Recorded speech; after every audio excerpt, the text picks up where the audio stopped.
Well, the Grambling game, because it's so tough to go on the road and compete at a high level and hostile environment. Um, you know, it was a big win for us because we knew it would be a tough game. Grambling, Grambling is Grambling. I mean, they're a good team and well coached, and they got a lot of good players. So we knew it would be tough. We kind of put ourselves in a hole there with a couple turnovers and had a touchdown call back, but. All in all, the way our offense drove the ball down in the fourth quarter, got 2 touchdowns, and our defense coming up big at the end, that was big for us, and hopefully it'll be a great confidence builder and momentum builder for us as we go into the next game. And talk about that finish, particularly offensively. 2 70-yard fourth quarter touchdown drives, doing it late in the game in the area that we had not been successful in the first 2 weeks of the season. Yeah, well, we put the ball in the hands of our best player. Greg, he decided to put the game on his shoulder, and he showed us why, that he was a national champion at the junior college ranks. And, he made plays for us with his arms, with his legs. We had some other guys that step up and do a good job for us. We're proud of the way Taryn Jones played. We've been demanding a lot from him the last couple of weeks, and he stepped up and played well, along with some of the other guys. Tavor Allen played well, but it was a pleasure to see our guys, drive the ball down in the fourth quarter the way they did and allowed us to get 2 touchdowns. Moving forward now to Arkansas-Pine Bluff, talk about the short week and the adjustments made in the schedule getting ready for a Thursday night game. Yeah, I guess it's the gift and the curse. You got the game, we always excited about games. And now that it comes so quick, that's exciting. But from a preparation standpoint, you don't get your full week. So there's been some things that's been cut down from a practice standpoint. There's been some, the practices couldn't, haven't have an opportunity to make them as physical as normal because the guys, just played a game a couple of days ago. So we're trying to be smart in that area. But all in all, we've been able to get some good work in. We still, got a little time to adjust and do what we need to do for this game. But it should be a big one. I think Pine Bluff, I've enjoyed watching them on film. I think they have a good team, and it's going to be a huge challenge for us. What do you see from them offensively? I know Anderson's one of the more talented players in the conference at the quarterback position. Yeah, that quarterback, Anderson, he's really taken ownership of their system, and you can tell he's grown into that position. He's making good decisions. He's athletic, and of course they've given him an opportunity to make plays there. And they have about 3 running backs that are kind of like scat backs that are elusive in the open field. So then they got solid receivers. It's a solid group. Offensive line has been there, most of them for the last 3 years. So. It's a good offense, real balanced attack. I think they're averaging 160-something passing, 160-something rushing. So just a good offense.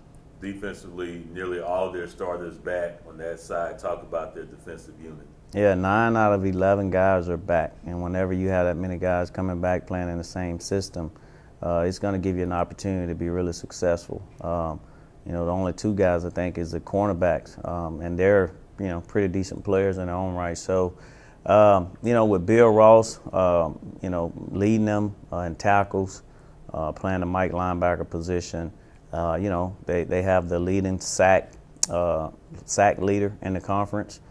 So, it's a good defense. These guys run and fly around the ball, and, it's going to be a challenge for us, but it should be an exciting game.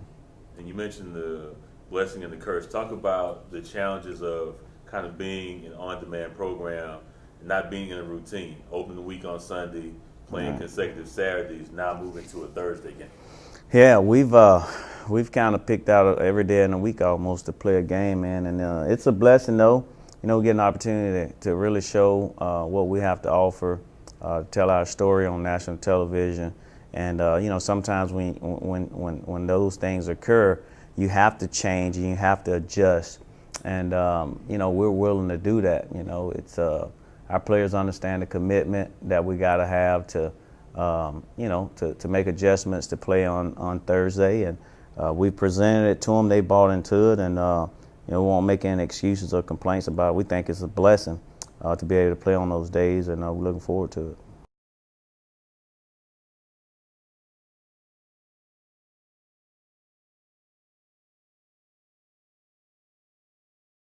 Greg, talk about Saturday's win at Grambling and what this team was able to do.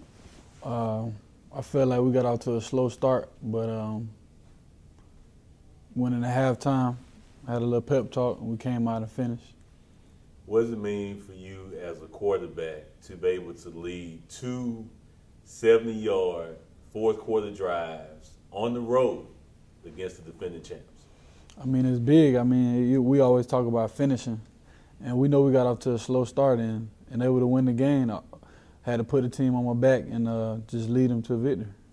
Talk about the challenge of moving into a short week, getting ready for a game now 5 days later against Arkansas-Pine Bluff. I mean, Coach always talk about mental toughness, and this is a testament to our team and our mental toughness this week. Not having as much physical practice, but just more film study, more mental stuff. What do you see from them on film? Because statistically, they lead the conference in scoring defense and are second in total defense. Yeah, I think they're probably the most sound defense that we played so far this season. They're pretty disciplined, and I'm looking forward to the challenge.